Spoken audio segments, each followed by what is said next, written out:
Hello guys, welcome back to my channel. आज हम discuss करने वाले हैं टेंसर एनालिसिस के अंतर्गत covariant vectors, contravariant vectors, tensor of the second order, tensor of the higher order, फिर addition and subtraction of tensor, then product of tensor और इनसे रिलेटेड इंपॉर्टेंट थ्योरम्स।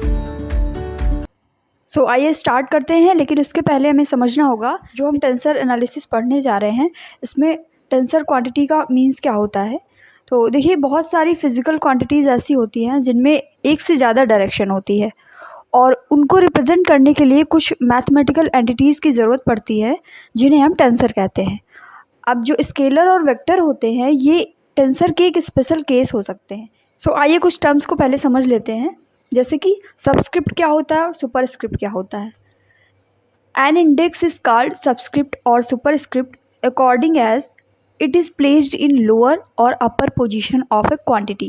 किसी भी क्वांटिटी में अगर लोअर पोजीशन पर कोई एंटिटी रिप्रेजेंट की जा रही है लोअर पोजीशन से, तो वहाँ पर हम उसे सबस्क्रिप्ट बोलेंगे, और अगर कोई भी एंटिटी अपर पोजीशन पर प्लेस की जा रही है तो उसे हम सुपरस्क्रिप्ट बोलेंगे।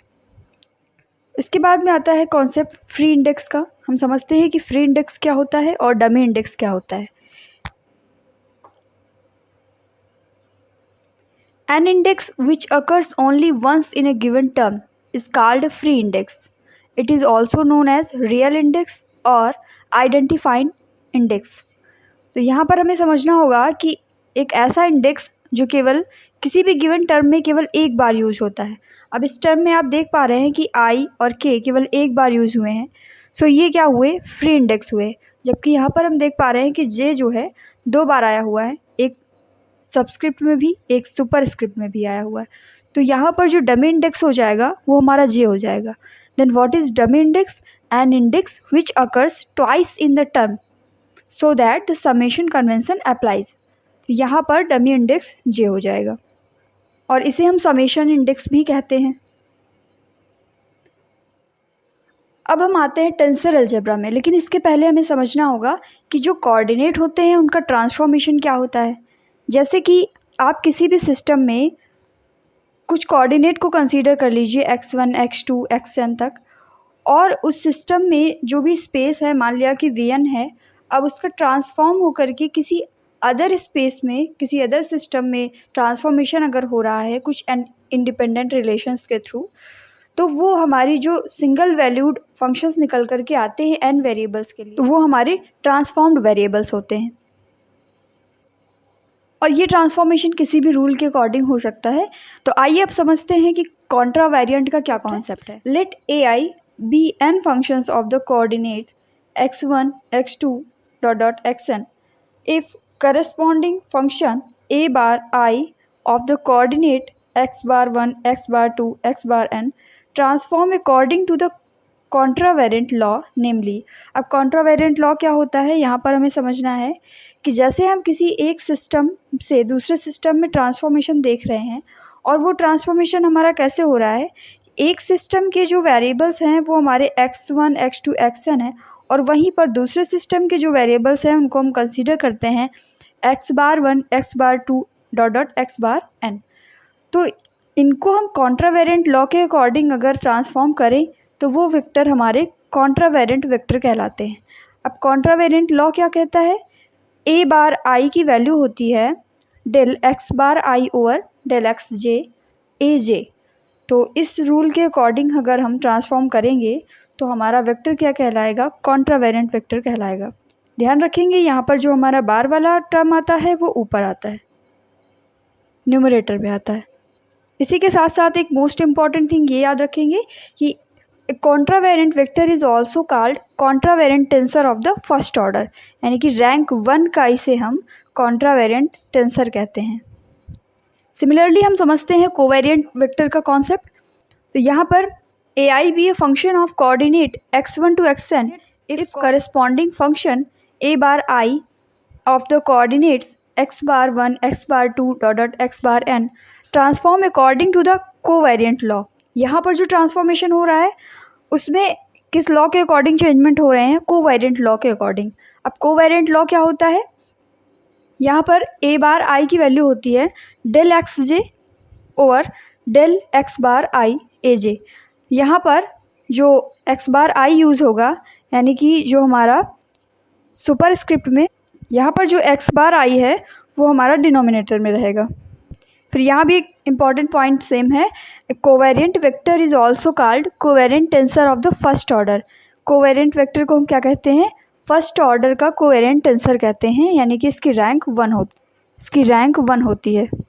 सिमिलरली हम समझेंगे tensor of the higher order. अगर हम बात करें contravariant tensor of the order R, then अभी तक हम क्या कर रहे थे, ऑर्डर 1 के लिए हम देख रहे थे। यहाँ पर क्या होगा कि जो भी हम सिस्टम लेंगे उसमें rth एलिमेंट तक का लेंगे, तो contravariant tensor of the order R क्या हो जाएगा, a bar i1 to r equal to del x bar i1 over del x alpha 1 del x bar i2 over del x alpha 2 dot dot del x bar ir over del x alpha n और a alpha 1 to alpha r, यानी कि order r का हम ले रहे हैं तो यहाँ पर हम rth टर्म तक जाएंगे। और उसी अकॉर्डिंग जैसे कि हम covariant tensor of the first order के लिए कर रहे थे, उसी तरीके से covariant tensor of order R का हो जाएगा। और यहाँ जो भी फंक्शन है a i1 i2 ir, ये सभी क्या कहलाएंगे, component of the covariant tensor of order R. इसके बाद में कॉन्सेप्ट आता है covariant tensor of order R, तो ये भी सिमिलरली हो जाएगा। बस यहाँ पे अंतर ये होगा कि यहाँ पर हम कोवेरिएंट के लिए देख रहे हैं तो सारा सिस्टम हमारा सबस्क्रिप्ट में चलेगा, और इधर भी हमारा जो सिस्टम होगा वो सबस्क्रिप्ट में रहेगा, बाकी टर्म्स हमारे सेम होंगे। Similarly, the functions in the subscript ai1 to ir are called component of covariant tensor of order r। अब यहाँ पर हमें आगे समझना है, जब हमें मिक्स्ड टाइप का टेंसर मिलता है जिसमें हमें कोवेरिएंट और कॉन्ट्रावेरिएंट दोनों का कॉन्सेप्ट मिलेगा, तो मिक्स्ड टाइप ऑफ टेंसर क्या होगा, जिसमें ऑर्डर हमने r प्लस एस लिया है। r ऑर्डर डिनोट करता है कॉन्ट्रावेरिएंट वेक्टर के ऑर्डर को, और जो s है वो डिनोट करता है कोवेरिएंट वेक्टर के ऑर्डर को।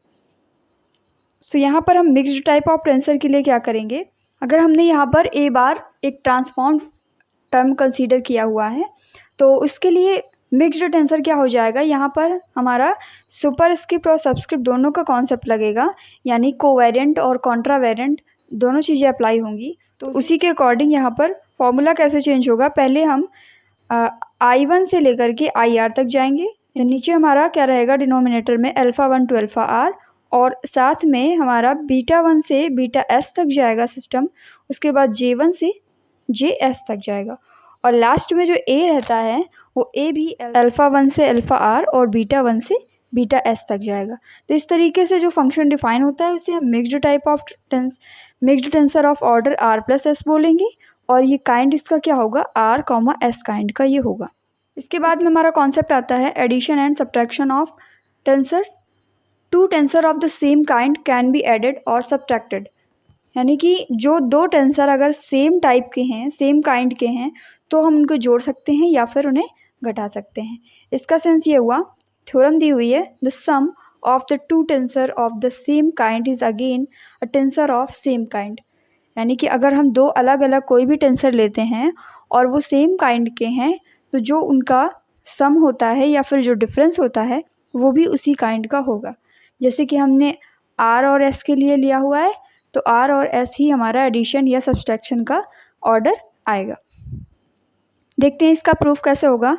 इसके लिए हमको कोई दो टेंसर कंसीडर करने पड़ेंगे, जैसे कि मान लिया यहाँ पर a और b दो कोई भी टेंसर हैं जो कि मिक्स्ड टाइप ऑफ टेंसर को डिनोट करते हैं, साथ ही साथ इनका काइंड क्या है, r कॉमा s ये दिखाता है कि जो ये हमारा टेंसर फर्स्ट है एंड टेंसर सेकंड है, ये r कॉमा s काइंड का है। इसके बाद में जो हमारी a बार की वैल्यू हो जाएगी, यानी कि ट्रांसफॉर्म्ड फंक्शन a बार की वैल्यू हम लिख लेंगे, इक्वेशन नंबर इसे फर्स्ट कंसीडर करेंगे। Transformed value of b that is b बार, इसको लिखेंगे तो ये हमारा इक्वेशन नंबर सेकंड हो जाएगा। और क्योंकि हम एडिशन या सब्सट्रैक्शन के लिए कर रहे हैं तो यहाँ पर हम इक्वेशन फर्स्ट और सेकंड को ऐड कर देंगे। ऐड करने पर हमें पता चलेगा कि ये जो भी फंक्शन हमारा बनता है इसमें सभी टाइप के, यानी कि r टाइप के, s टाइप के दोनों ही टाइप के फंक्शंस हैं। तो ये कॉन्सेप्ट हमें यहाँ से क्लियर होता है कि अगर हम कोई दो अलग अलग टेंसर लेते हैं और उनको ऐड करते हैं, देन जो उनका समेशन आएगा या डिफरेंस आएगा वो भी उसी ऑर्डर का होगा। So we can say that it is also the tensor of kind r comma s in that coordinate system. Similarly, by subtracting equation first and second, we get the result for difference. Difference के लिए भी हम similarly result find out कर सकते हैं, जैसे कि हमने एडिशन के लिए किया हुआ है। अब इसके बाद में हम समझते हैं प्रोडक्ट का क्या कॉन्सेप्ट है टेंसर्स में। Product of tensor, if A be a tensor of the kind r comma s and b be a tensor of kind p comma q, then product of a and b denoted by ab is a tensor of kind r plus p s plus q. अभी तक हमने पढ़ा कि जब हम addition या subtraction की बात करते हैं तो वहाँ पर जो भी हम टेंसर लेते हैं वो जिस काइंड के होते हैं उनका एडिशन और सब्ट्रैक्शन भी उसी काइंड का आता है। बट यहाँ पर कॉन्सेप्ट ये है कि अगर हम कोई भी दो टेंसर लेते हैं जो काइंड r कॉमा s और दूसरा वाला हमारा p कॉमा q काइंड का है, तो उनका जो प्रोडक्ट होगा उसे हम सिंपली ए बी से डिनोट करेंगे, बट इसका जो काइंड होगा वो r plus P S plus q हो जाएगा। आइए देखते हैं कैसे होगा। और साथ ही साथ हमें ये भी जानना ज़रूरी है कि जो प्रोडक्ट होता है उसको सिंपली हम आउटर प्रोडक्ट या ओपन प्रोडक्ट भी कह देते हैं। तो इससे रिलेटेड यहाँ पर थ्योरम है कि the outer product of two tensor of kind r comma s and p comma q is a tensor of kind r plus p s plus q। तो आइए समझते हैं इसके लिए। इसका प्रूफ करने के लिए हम सबसे पहले कंसीडर करेंगे काइंड r कॉमा s का एक टेंसर a और काइंड p कॉमा q का एक टेंसर b, और इसके बाद में हम इनके ट्रांसफॉर्म्ड फंक्शन लिख लेते हैं a बार और b बार। सिमिलरली जैसे कि हमने एडिशन के लिए किया था, दोनों इक्वेशन को जोड़ दिया था, अब इस बार हम क्या करेंगे, हमें प्रोडक्ट के लिए देखना है तो हम यहाँ पर इन फंक्शंस का मल्टीप्लिकेशन कर देंगे। लेकिन ध्यान रखेंगे कि जब आप ट्रांसफॉर्म्ड फंक्शन लिखेंगे तो इसमें एक ध्यान देने वाली चीज़ ये है कि a जो है वो हमारा r comma s type kind का है, जबकि जो हमारा b फंक्शन दिया हुआ है यहाँ पर ट्रांसफॉर्म्ड वो p और q के फॉर्म में होगा। तो जैसे कि हम i और j के लिए वर्क करते थे, सिमिलरली यहाँ पर हम k और l दो नए टर्म लेकर के आए हैं जिनमें हमने p और q को डिफाइन कर दिया है। इसके बाद हम इन दोनों इक्वेशंस को मल्टीप्लाई करेंगे। मल्टीप्लाई करने पर हमें जो भी इक्वेशन मिलेगी इसमें हम देख पा रहे हैं कि ये r प्लस p और s प्लस q काइंड का टेंसर फॉर्म होके आता है। यहाँ पर हम देख पा रहे हैं कि जो भी टेंसर हमें मिलता है वो किस काइंड का है, r प्लस p और s प्लस q काइंड का है। सो टेंसर अलजेब्रा के कुछ टॉपिक आज डिस्कस किए गए। सो hopefully you like the video and subscribe my channel. Thank you so much guys. Thanks a lot.